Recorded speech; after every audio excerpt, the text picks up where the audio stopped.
আর Gurukul info চ্যানেলে জানাই আপনাদের আবারও স্বাগত। আজকে ছুটি সংক্রান্ত বা লিভ সংক্রান্ত আরও একটি গুরুত্বপূর্ণ ভিডিও নিয়ে আপনাদের সামনে উপস্থিত হয়েছি। এর আগে আমি সিএল, মেডিকেল লিভ এবং হাফ পে লিভ সম্পর্কে আলোচনা করেছিলাম।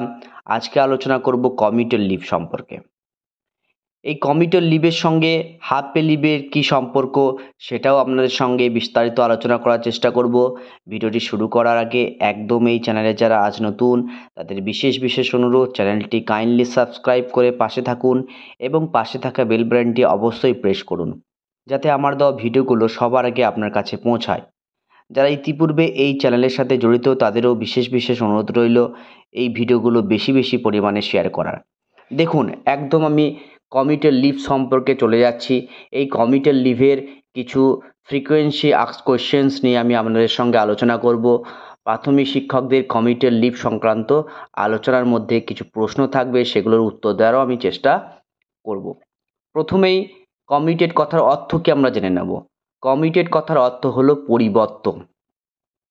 2 নম্বর, কমিটেড লিভের সঙ্গে হাফ পে লিভের সম্পর্ক কি, এটা আপনাদেরকে ভালো করে জেনে নিতে হবে। দেখুন, আমি এর আগে যেহেতু হাফ পে লিভ সম্পর্কে আলোচনা করেছি বা আরও একটি ভিডিও সম্পর্কে বিভিন্ন লিভ সম্পর্কে আলোচনা করেছি ভিডিওর মাধ্যমে, সেই সংক্রান্ত লিভগুলো আমার ডেসক্রিপশন লিঙ্কে থাকবে, আপনারা চাইলে সহজেই দেখে নিতে পারেন।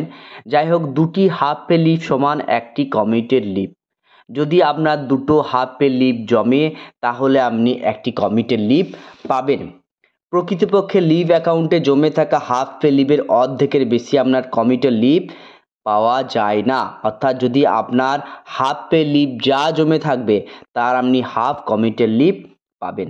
অর্থাৎ 2টি হাফ পে লিভের বদলে একটি ফুল পে লিভকে, যেটাকে আমরা পুরো বেতন ছুটি পাওয়া যায়, এরকম অংশকে আমরা কমিটেড লিভ হিসাবে ধরে থাকি। 3 নম্বর, কমিটেড লিভকে পরিবর্তিত ছুটি কেন বলা হয়। দেখুন, যেহেতু 2টি হাফ পে লিভের পরিবর্তে একটি আমরা কমিটেড লিভ পেয়ে থাকি, তাই এই ছুটিকে আমরা পরিবর্তিত ছুটিও বলে থাকি। কখন এই ছুটি পাওয়া যায়? এই ছুটি হাফ পে লিভের মতোই ব্যক্তিগত কারণে আপনি অথবা মেডিকেল গ্রাউন্ডে এই ছুটি আপনি নিতে পারবেন। এই ছুটি নেওয়া বছরে কতগুলো করে জমা হয়, অর্থাৎ এই ছুটি আপনি বছরে কতগুলো করে জমাতে পারবেন। এই ছুটি প্রতি বছরে আপনার 15টি করে জমতে থাকবে। অর্থাৎ আপনার 1 বছর চাকরি পূরণ হলেই আপনার লিভ অ্যাকাউন্টে 15টি কমিটেড লিভ আপনার জমে যাবে। নেক্সট, সারা চাকরি জীবনে এই ছুটি কতগুলো জমে। যতই বছরই আপনি চাকরি করুন না কেন, এই ছুটি সর্বাধিক আপনি 180টায় জমা করতে পারবেন। সেটা প্রাইভেট অ্যাফেয়ার্স হতে পারে বা মেডিকেল গ্রাউন্ডে টোটাল আপনি 180টা ছুটি আপনি জমা করতে পারবেন। নেক্সট, আমরা জেনে নেব এই ছুটি আবেদন করার আগে কোন বিষয় আপনাকে মাথায় রাখতে হবে।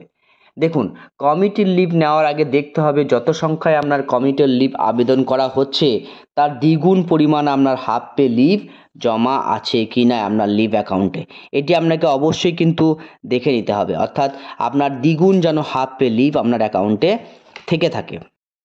কোনো শিক্ষক বা শিক্ষিকা তার চাকরি 1 বছর পূর্ণ করলে কমিটেড লিভ নিতে চাইলে, যেহেতু ওনার 1 বছরে মোট 15টি কমিটেড লিভ প্রাপ্য, তাই ওনাকে এই ছুটি অনুমোদন করার আগে দেখে নিতে হবে যে কমিটেড লিভের দ্বিগুণ পরিমাণ হাফ পে লিভ ওনার লিভ অ্যাকাউন্টে জমা আছে কিনা, অর্থাৎ 30টি হাফ পে লিভ আছে কিনা। নেক্সট, প্রাথমিক শিক্ষক শিক্ষিকাদের ক্ষেত্রে এই ছুটি মঞ্জুরটা কে করেন। প্রাথমিক শিক্ষক শিক্ষিকাদের যেহেতু এমপ্লয়ার হচ্ছে আপনার নিজস্ব ডিপিএসসি চেয়ারম্যান, সেক্ষেত্রে আপনার নিজের ডিপিএসসি চেয়ারম্যানই এই ছুটিটি আপনাকে মঞ্জুর করে দেবেন। সর্বমোট কতগুলো আপনি দরখাস্ত করবেন এই লিভ অ্যাপ্লিকেশন করার সময়। এই ছুটি আপনাকে যখন অ্যাপ্লাই করতে হবে তখন টোটাল 4 সেট আপনাকে ডকুমেন্টস আপনার অফিসে জমা করতে হবে এবং এই ডকুমেন্টসগুলো আপনার 1 কপি আপনার স্কুলে থাকবে এবং 2 কপি এসআই অফিসে, 1 কপি চেয়ারম্যান অফিসে চলে যাবে এবং সেই চেয়ারম্যান অফিস অ্যাপ্রুভাল বা পারমিশন করে দেওয়ার পর সেটি আপনাকে আরেকবার নিয়ে নিতে হবে। এই ছুটি কি সার্ভিস বুকে তুলতে হয়? হ্যাঁ, অবশ্যই এই ছুটি আপনার সার্ভিস বুকে উঠবে। আপনার লিভ অ্যাপ্লিকেশন আপনার এসআই অফিসের মাধ্যমে চলে যাওয়ার পর যখন সেটা লিভ স্যাংশন হয়ে আসবে, তখন সেই স্যাংশন কপি একটি আপনার সার্ভিস বুকে আপনাকে অবশ্যই রাখতে হবে এবং ওটা তুলে দেওয়া হবে সার্ভিস বুকে। এবং এই স্যাংশনস লিভটা আপনার একটা কপি আপনি নিজেও পারলে রেখে দেবেন। এই ছুটির ক্ষেত্রে প্রেফিক্স বা সাফিক্সের নিয়মটা কি আমরা একটু জেনে নেব।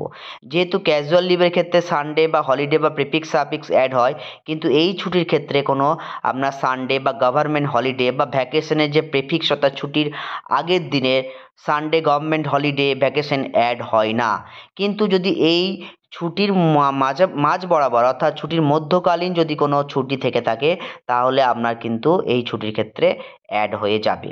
যাই হোক, ভিডিওটি আজকে এইটুকুই তথ্য আপনাদের সামনে শেয়ার করার চেষ্টা করলাম। ভিডিওটি ভালো লেগে থাকে আর একবার শেয়ার করার অনুরোধ রইল। ভালো থাকবেন, সুস্থ থাকবেন।